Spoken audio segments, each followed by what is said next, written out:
Hello, good evening. This is UTV Live. Tonight at 6, heating help. The Prime Minister announces £17 million of support for those struggling with the soaring cost of home heating oil. But is it enough? It wouldn't even buy you a pint of oil, never mind anything else. So I feel very insulted by that offer. Also ahead, it's been revealed that Stephen McCullough, the man accused of Natalie McNally's murder, will not take the stand.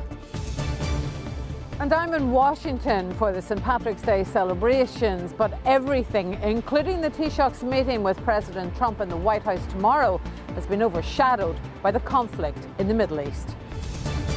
Plus the rest of the day's news, weather and sport, including... Michael O'Neill has named his Northern Ireland squad for next week's World Cup semi-final playoff against Italy. I have the latest from Windsor Park.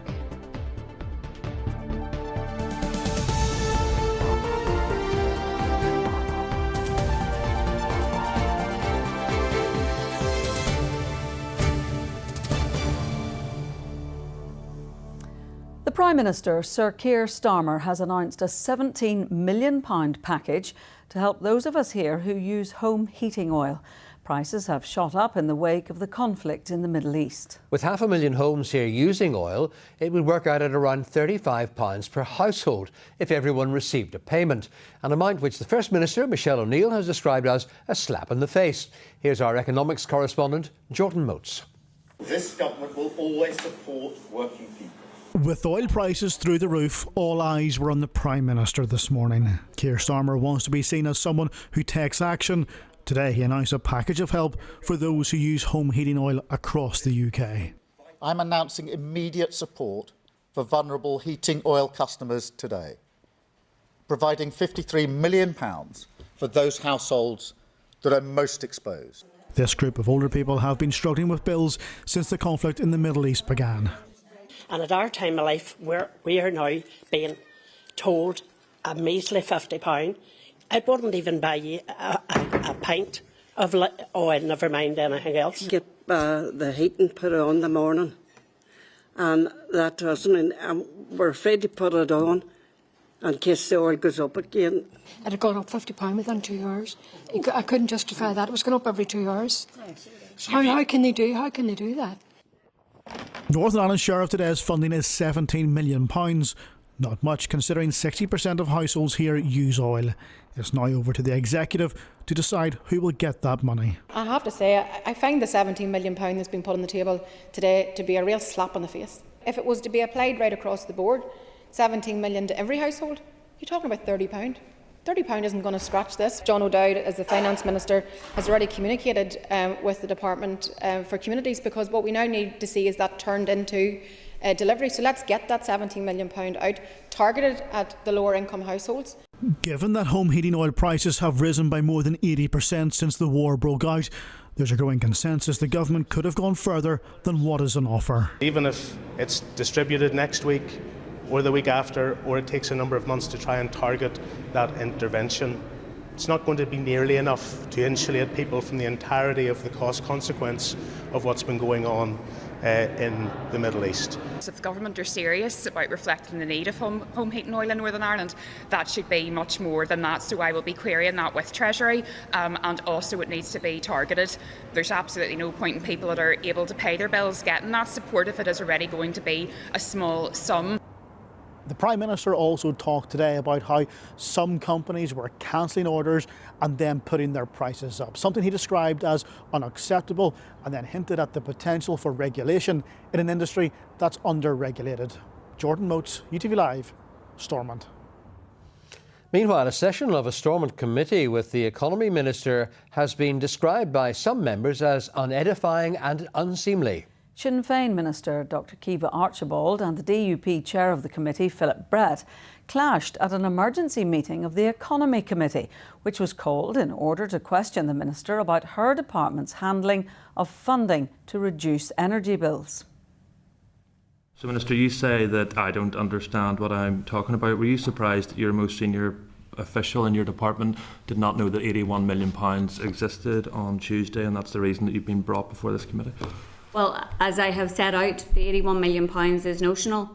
So it's not an amount of money that's sitting there waiting to be allocated. So did your party colleague, the Minister for Finance, mislead me when No, he said... he did not. I think the pertinent words in that... Sorry, Minister, if you want to let me finish, I didn't interrupt you when you went into a personal rant against me, so you just let me finish my question of you. Is that okay? Thank you. £81 million resource, Amy, has been set aside from, so clearly a grammatical error, but from 26-27 to 28-29. So did the Minister of Finance mislead me? No, he did not. So I think the pertinent words are set aside. So it's a notional amount of money based on the scheme. The man accused of murdering his pregnant girlfriend, Natalie McNally, in December 2022 will not take the stand. The defence told the judge that it would not be calling any evidence on behalf of Stephen McCullough, who denies murder. Sarah O'Kane reports from Belfast Crown Court. Stephen McCullough told Natalie McNally he loved her and didn't want anything to happen to her and the baby a month before her murder. The 36-year-old of Woodland Gardens in Lisburn is accused of strangling, stabbing and beating his pregnant girlfriend to death in December 2022, something he denies. Today the defence told the jury the alleged killer and the father of Natalie's child would not be calling any evidence on behalf of the defendant. That means Mr McCullough will not take the stand. Today, a Detective Chief Inspector was questioned about text messages between the pair. The court heard he was surprised at the lack of affection and couldn't say if it was a loving relationship, but the defence disputed this. During cross-examination, the defence skimmed through 500 pages of WhatsApp messages sent between Natalie McNally and Stephen McCullough from the very first to the very last, over 133 days. In them, they both described being in love and excited about the pregnancy. Natalie McNally texted Mr McCullough saying she was addicted to him, she loved him and he made her very happy in the months before her murder. Stephen McCullough told Natalie McNally she was the loveliest, sweetest person he had ever met. And following their very first baby scan in November 2022, he texted her, "I love you and little squish, and I don't want anything to happen to either of you." The 32-year-old was found dead in her Lurgan home on the 19th of December. It's believed she suffered a prolonged assault. The jury heard there were no injuries on the defendant's hands. The prosecution has now completed their case. Closing statements are expected to begin on Wednesday. Sarah O'Kane, UTV Live, Belfast. A former high-ranking Army intelligence officer has told the High Court in London that Gerry Adams was behind the drive to break the IRA's first ceasefire with bombings in 1996. Brigadier Ian Lyles claimed that the explosions in London and Manchester were designed to heap pressure on the government. The former Sinn Féin president denies being in the IRA and denies being involved in any of the attacks. Our crime and security correspondent Sharon O'Neill reports from London. Brigadier Ian Lyles spent decades in the army, most of that spent in Northern Ireland. The former commander's claims are based on what he's read in intelligence reports and what he heard during high-level briefings. This is what the 71-year-old had to say about the Docklands and Manchester bombings. I saw many intelligence reports at the time that said Gerry Adams thought this would be the best time to take the war to the Brits. There is no way the bombing would have happened without the approval of Adams. He went on to say the hope from the IRA was the bombing would put pressure on the government, and that was because they thought the government wouldn't tolerate a bombing in the mainland. Now, he went on to say he also saw intelligence reports claiming that Gerry Adams was linked to two of the most high-profile attacks back in Northern Ireland in the early days of the Troubles, Bloody Friday in 1972 and the Le Mans bombing. But this court was told, despite reports, that Gerry Adams wasn't arrested over the Le Mans bombing. Now, Brigadier Lyles, under cross-examination, was asked, was he a hostile witness? His reply, there is no motivation against Mr. Adams. I did my job, full stop. Now, Gerry Adams has been here every day since this civil action started. He will be in court tomorrow morning to take the stand. Sharon O'Neill reporting. A man accused of the murder of Khloe Mitchell in Ballymena has told Belfast Crown Court that he has not yet been able to secure a new solicitor. Brandon John Rainey denies murdering the 21-year-old in June 2023 and preventing the lawful burial of her remains. His legal team withdrew from representing him last Thursday, citing that it had been professionally compromised. The Secretary of State says that the relationship between the UK and US governments will continue despite angry comments from President Donald Trump over the British response to the conflict in the Middle East. Hilary Benn was speaking ahead of tomorrow's St Patrick's Day celebrations in the White House tomorrow. Our political editor Tracy McGee joins us live from Washington. Tracy, I was referring to the annual St Patrick's Day celebrations, but events have been overshadowed by the war in the Middle East, haven't they? Yes, they have, Rose, but the thing that is overshadowing everything today is the fact that in about an hour's time, and as you can see, the weather is starting to deteriorate, a tornado is expected to blow into DC. That is what is exercising everybody at the moment, but you're quite right. The conflict is the thing in the background in terms of these celebrations. They will continue as normal. But one person who may have a difficult time is the Secretary of State, Hilary Benn, because as we know, President Donald Trump is less than impressed by the UK's response to the Middle East conflict, saying that the UK have not done enough. And it seems at the moment, despite his calls for help with clearing the Straits of Hormuz, the UK government is not prepared to send ships to that contested area. So Hilary Benn may have an uncomfortable time in the White House tomorrow. But when I asked him about it today, Hilary Benn was being very Hilary Benn about it, playing it all down, saying that the relationship will continue. We will talk to our allies as we always do, including with the United States of America, with which we have close and enduring relationships, but it doesn't mean that we agree on everything, and that is part of a strong relationship. So will any normal events go ahead despite the war?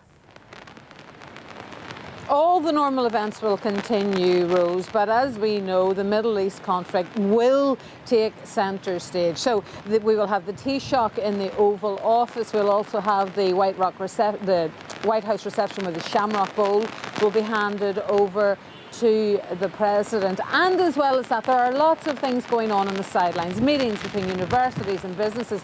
I'm here today because of a lunch with the Federation of Small Businesses between US investors and Northern Ireland visitors, Northern Ireland businesses. But the chair of the SFE is insisting, despite all the politics, including the boycott of Sinn Féin here at DC, that the business of business will continue.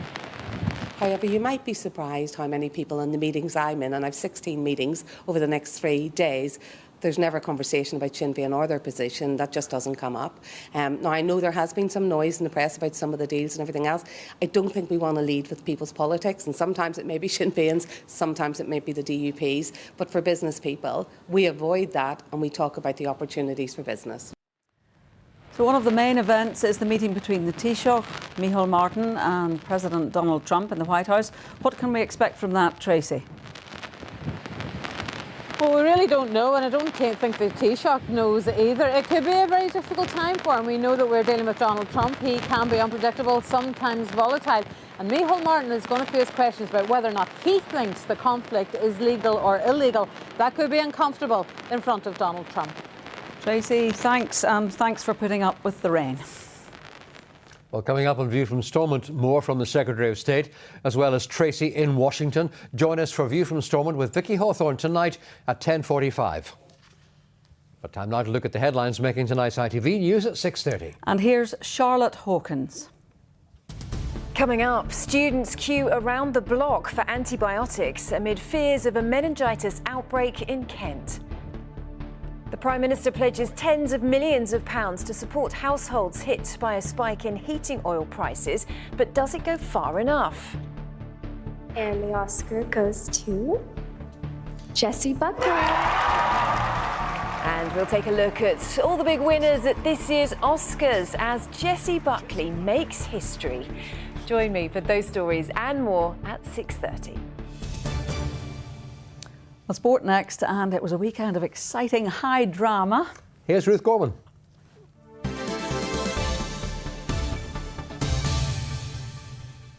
Let's go for a kick around. John Mulholland Motors proudly sponsors UTV Sport Updates. Good evening from the Clearer Twist National Stadium here at Windsor Park, where it's been a busy 24 hours. Yesterday, Linfield won the League Cup over their bitter rivals Glentoran, and today Michael O'Neill was in town to announce his Northern Ireland squad to face Italy in their World Cup semi-final playoff next week. He's included 19-year-old Liverpool winger Kieran Morrison for the first time. Dan Ballard is in despite picking up a hamstring injury for Sunderland over the weekend. And he welcomes back the Charles brothers, Pierce and Shea, from injury, along with Ali McCann and Brodie Spencer. 4 weeks ago, O'Neill was appointed interim head coach at Blackburn Rovers until the end of the season. He has assured Northern Ireland fans it hasn't affected his preparation for the World Cup playoff game next week. You know, the club was in a difficult position in the bottom three. We've managed to move them up the table a bit, although it's very tight at that end of the league. And look, it's been good for me. Keeping me sharp and having to deal with, I think, 7 games now in a short space of time. And I've seen, obviously the Championship at first hand. I think there's 13 players in our squad that are in the Championship, and we've played against some of those players as well. So, yeah, look, I've enjoyed the challenge at Blackburn, but it's never diverted me from obviously this game either. Would you be tempted to go back into club management after the end of the season? It's not something that I've really thought about, to be honest. In the 4 weeks that I've been in, I've just been involved in the preparation of the team at Blackburn. I'm not really involved in any other aspects of the club at this minute in time. I'm interim head coach is the title. So I'm not looking any further than this game with Northern Ireland, which is a huge priority, and then obviously the remaining 7 or 8 games for Blackburn. I think 7 that come after the international. So I've got 1 game at the weekend for Blackburn, and obviously focus is very much on the game in Bergamo as well. Staying with football, David Healy's Linfield were 1-0 winners over Glentoran yesterday to lift the Bet McLean League Cup here. The game was 2 minutes away from going to penalties when Chris McKee scored from the spot in extra time. It is my responsibility as manager of this great football club to not only demand success, crave success, but add success, most importantly. So, yeah, pleased today. We'll enjoy the rest of what's left of today. It would be remiss of me to, obviously on Mother's Day, my own mother's been struggling. She's been in hospital for the last couple of weeks she had an operation. So she probably won't have watched the game today. She would have found out at the end of the game that we won. I'll take this trophy tomorrow to the Ulster, and she'll enjoy seeing that. To all the mothers out there, of course, happy Mother's Day. My own wife.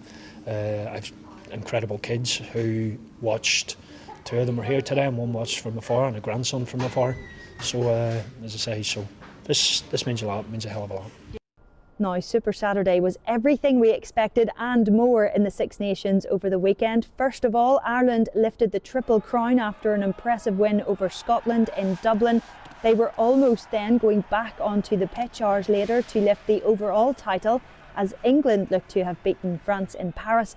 But under huge pressure with the last kick of the game, Thomas Ramos scored a spectacular penalty to secure the championship for the French and sign off what has been one of the most dramatic and memorable Six Nations in its history. Ireland coach Andy Farrell was full of praise for his side after their win. For me, there's a couple of standout stories as well. The Tom O'Toole thing is amazing. It's amazing what he's done. He should be unbelievably proud of himself, because it's a tough thing to do. How he's handled it, and you saw the scrum today. How he stood up is a fantastic story. And then obviously Stu McCluskey, I suppose he should be definitely in the running for player of the tournament. But for him to back it up 5 games on the trot is new, so certainly in this format. But to perform and be consistently performing to that higher level is amazing. And it's all because he's playing in a squad that's unbelievably close and connected to one another. And it was a special St Patrick's weekend of celebrations in Dublin. Just across town from the Aviva in the 3 Arena, Anto Cacace became a 2-time world champion, beating Jazza Dickens to the WBA title. Our reporter Jordan Moore was there for us. It's a walk Anthony Cacace has taken many times before, but this time the destination ahead of him was a new one, as he had the potential at 37 years old to become a 2-time super featherweight world champion. Proving age is just a number. The Apache appeared to have his opponents in the 5th round as he looked to get the job done early. But becoming a world champion is never easy, and Jazza Dickens fought back late on, clinging on in the fight and to his belt for as long as he could. There would be no knockout blow, but Cacace won a unanimous decision in Dublin, made all the sweeter considering he was nursing a hand injury throughout training. There's carried a couple of injuries going through that there. I can't stress it enough. It's like I've done that like on a real bad, not a great performance, and I beat a good operator who's beat and a big gold medalist.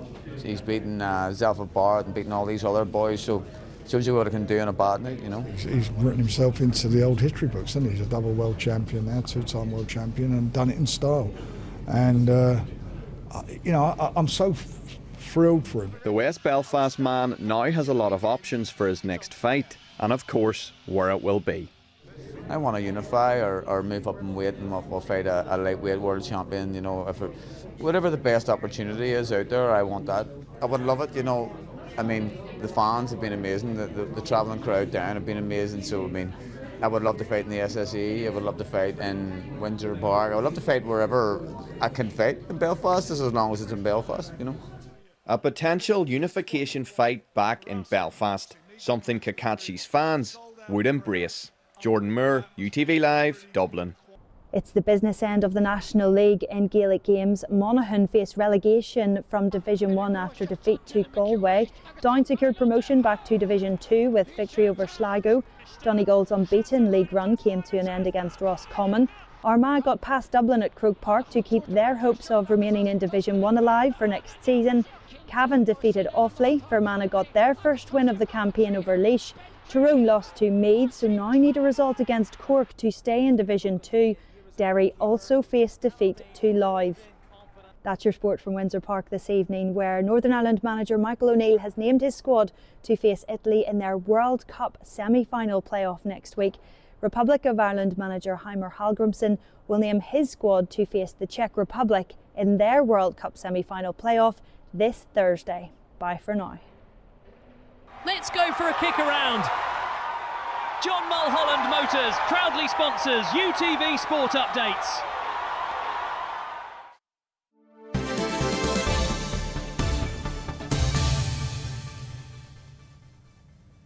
It was a night to remember for Jessie Buckley when she made history and became the first Irish woman to become Best Actress at the Oscars for her role in Hamnet. And here's Nathan Hanna. And the Oscar goes to Jessie Buckley.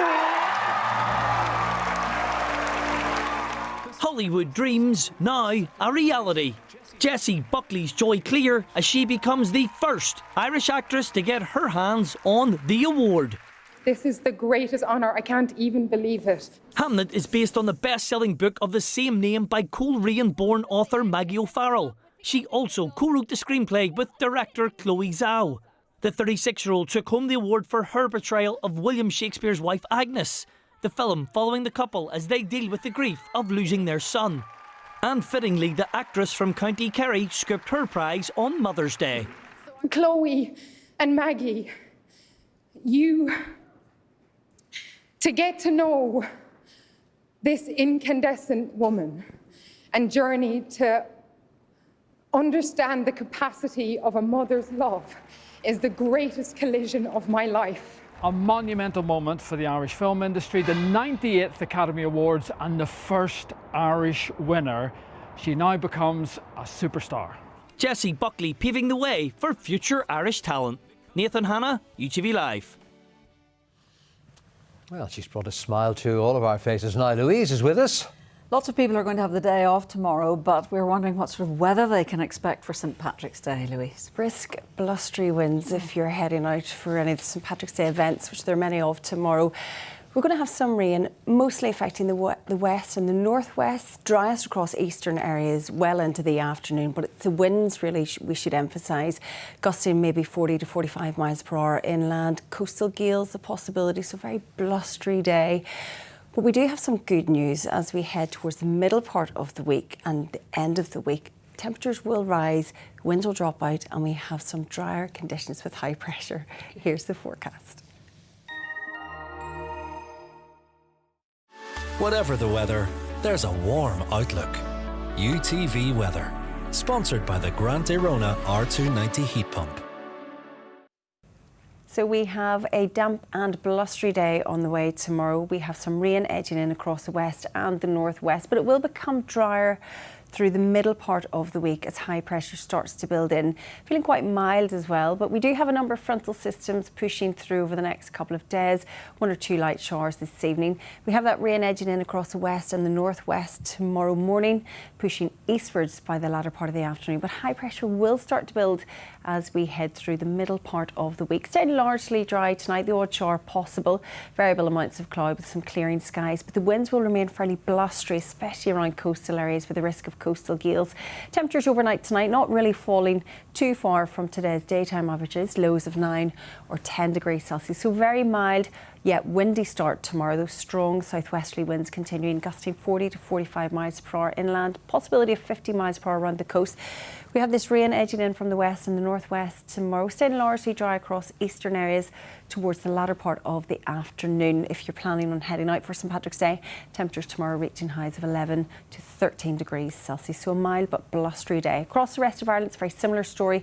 Quite a lot of cloud around, some rain pushing through with strong winds around coastal areas, highs of 13 or 14 degrees Celsius, so well above average for this time of year. We do have some drier conditions by Wednesday. Bye-bye. UTV Weather, sponsored by the Grant Arona R290 heat pump.